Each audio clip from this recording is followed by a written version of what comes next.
Welcome to Adventurin 101. I'm Uncle Cletus. I fought and killed damn near everything in the 9 realms, and it's my job to keep you alive. Today, we are talking about potions, specifically because our wizard here got beat the hell up during his last fight with a mimic. I think I did a pretty good job considering it was my first mimic. Besides, Nox here is the one that dropped the ball. He focused on the wrong object. You win some, you lose some. I almost lost my face. Exactly. We lost that one. Anyway, Clokey, you find a potion in a dungeon. How do you identify what potion it is? I take a drop of liquid, I put it on my tongue, and have a taste. While that would work, it's gross. Don't put random liquids in your mouth. You don't want to end up accidentally ingesting rancid old eyeball jelly. Ask me how I know. How do you know, sir? That was a rhetorical question. Akara.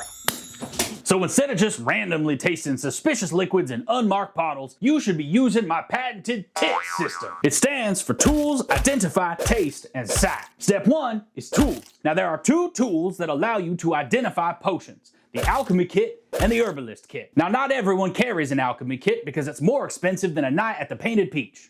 But if you can get your hands on an Herbalist Kit, that'll work just as well. And both of those tools have the added benefit of not having you taste old rancid eyeball jelly. What does eyeball jelly taste like? Nasty. I don't know why ogres put it on toast. Tastes nothing like proper jelly. Now the next letter in our TIT system is I, which stands for Identify. Specifically, the spell Identify. Because all potions are magical, but not all potions are brews. Some are oils, some are lotions, some are even vapors, and some are even bottled water from a magical spring. But as long as it's in a vial, you can use Identify on it and figure out what it is. Now, Wizard, you know the spell Identify, don't you? Yes, sir, but I never prepare it because I can just cast it as a ritual. Good man. Now just make sure you have a backup spellbook in a pocket dimension in case something happens to the original. Why a pocket dimension? Because old Graybeard once lost his whole spellbook to a flock of pigeons, and it cost damn near 5,000 gold to ransom it back from them. Pigeons? Are you serious? Don't underestimate pigeons, boys. They're everywhere, and they could be watching us at this very moment. Let's move on, shall we? The third letter in my TIT system stands for taste. And just like Clokey said, you can put a little drop on your finger, put it on your tongue, and that'll tell you what pretty much any potion will taste like. But a quick warning, before you put it on your finger, and definitely before you put it in your mouth, you make sure you give it a good sniff. And you wait to see if there's a little burning sensation on your finger, because the last thing you want to do is put that drop of acid on your tongue and burn a hole through it. Ask me how I know. How do you know? Or don't ask stupid questions. Akara. Now the last letter in my TIT system stands for sight. Why is sight last and not first in this system? That's a good question, Clokey. It's because sight is the least reliable, but still viable way to identify a potion. What do you mean? Now everybody makes fun of the school of illusion magic. It's cause illusion sucks, bro. Evocation for life. That's what you all think, until you wake up to the reality that that pack of gnolls that you just killed are actually your closest friends and allies. Rest in peace, Jimmy. You can put an illusion on anything, and I've come across more than one vial that I thought was a health potion, but turned out to be a deadly poison instead. Now that said, in our modern era, all potions have been standardized, so it's very easy to tell a modern health potion from, say, a filter of love or a potion of speed by sight and by taste. But that's not always true of ancient potions or potions made by shady people. So always, always make sure you identify properly any potions you find when you're on an adventure. So is there a way to make my own potions so I don't have to worry about shady people or illusioned potions? Excellent question. Believe it or not, the difference between a health potion and a filter of love is only one ingredient, and that ingredient is tequila.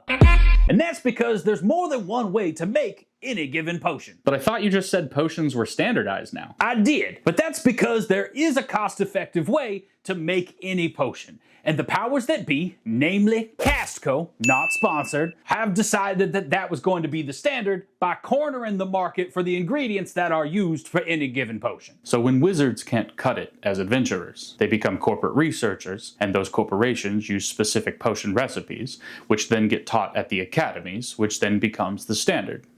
Makes sense to me. Precisely. Wait a second, can I make more money as a corporate researcher than an adventurer? You can, but no one wants to sit behind a desk day after day making the same potion over and over again, having absolutely no control over the creative process, or doing anything actually innovative or helpful to anyone in the world, all to put gold in the pockets of the overlords who don't care about you anyways. And then the corporations just lay you off and you become an adventurer anyway. You might as well cut out the middleman and just be an adventurer today. Not to mention that you'd have to trade your firstborn to a hag in order to afford the academy fees.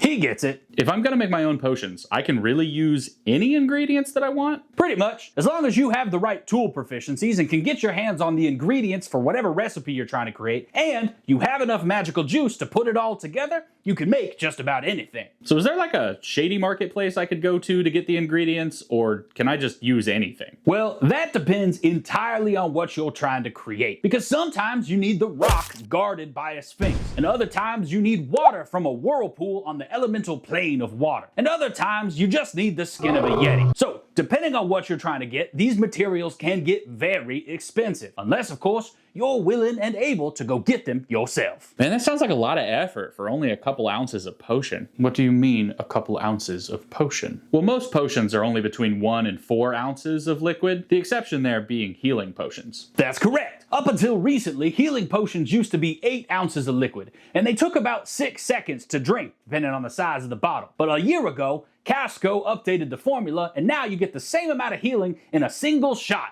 1 ounce of liquid. If it's the same healing for less, could I put 2 potions together and get greater healing? No, Akara. That's a terrible idea. Why is mixing potions such a bad idea? Because unless you're 100% certain that the 2 potions you're combining were made with the exact same ingredients, in the exact same amounts, mixing 2 potions together can have catastrophic results. In fact, even drinking a second potion while you're currently under the effects of a potion counts as mixing and can have similar extreme results. What kind of catastrophic results? Well, about 54% of the time when you mix 2 potions together, both potions will work simultaneously. However, about 18% of the time, both potions will still work, but the effect will either be halved or doubled. And there's another 17% of the time when you mix both potions together, one of the potions or both of the potions will just lose their effect entirely and stop working. And if your potions don't work anymore, make sure you dispose of them properly. Because if you don't dispose of them properly, they're gonna get into the water supply. And when they get into the water supply, they're gonna be turning the freaking grungs gay. And it's fine if they wanna be gay, but we're not gonna magically make them gay. That's unethical. Now, in that same study, about 9% of the time, the resulting mixture became a deadly poison. And 1% of the time, in the absolute worst case scenario, the mixture exploded, killing the mixer and absolutely destroying everything in a 5-foot radius. Now, I'm not the best at math, but that only seems like 99% of the time. What about that last 1%? In that final percent, one of the potions works, but the effect becomes permanent, which sounds cool, except for if one of the potions is a potion of invisibility, and now no one can see you. Try dating while you're invisible. It's terrible. So, if Roan makes all of the potions himself and uses the exact same ingredients in each batch, I could, in theory, combine both healing potions and get a potion of greater healing, correct? Seems possible. In theory, yes, but don't come crying to me when it blows up in your face. I'm in the middle of a lecture. What do you want?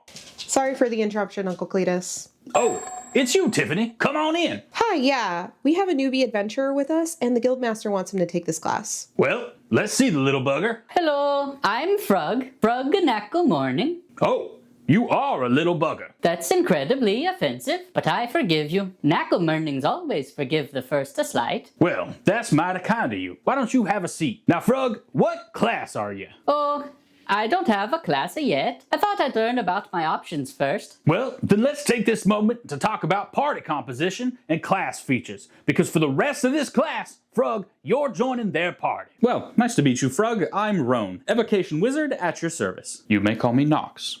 I am a rogue. Well, aren't you just a basket of cupcakes? Nice to meet you both. Thank you for having me. I look forward to killing things alongside you. Good. Now let's get started.